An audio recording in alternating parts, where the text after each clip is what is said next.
So this is a very good problem. JEE Mains 2022. If limit of n tending to infinity under root n square minus n minus 1 plus n alpha plus beta is equal to 0, then 8 times alpha plus beta. Tarun sir did it by rationalization method. We'll try by different method.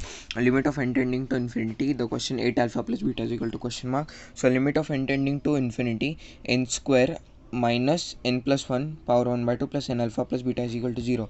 Limit of n tending to infinity, n common लिया यहाँ से तो ये power 1/2 है तो n square का n बचेगा क्योंकि 1/2 पावर 2 तो 1 हो जाएगा। तो n minus 1 1 plus n upon ये n स्क्वायर नीचे आ जाएगा 1/2 पावर। यहाँ पर हम ये n टेंडिंग टू इन्फिनिटी है तो मतलब ये जो भी है वो बहुत छोटी पावर होगी, ऑलमोस्ट टेंडिंग टू 0 होगी। तो यहाँ पर हम बाइनोमियल अप्रॉक्सीमेशन लगा सकते हैं। तो ये 1/2 इसके पावर में आ जाएगी। तो ये 1/2 इसके पावर से यहाँ पर आ जाएगी।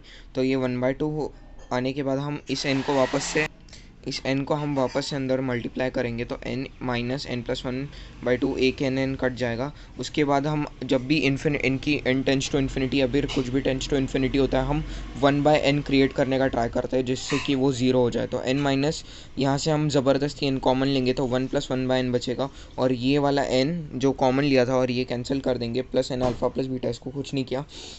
उसके बाद अगर हम देखें तो इस limit and tending to infinity इसकी वैल्यू 0 आनी चाहिए। मतलब ये जो इन्फिनिटी प्लस इन्फिनिटी फॉर्म है ये कट जाना चाहिए, नहीं तो इसकी वैल्यू 0 आ ही नहीं सकती। तो इसलिए हमें अल्फ़ा की वैल्यू -1 मिल गई क्योंकि ये कट होना ही पड़ेगा तभी ये लिमिट 0 तक जाएगी।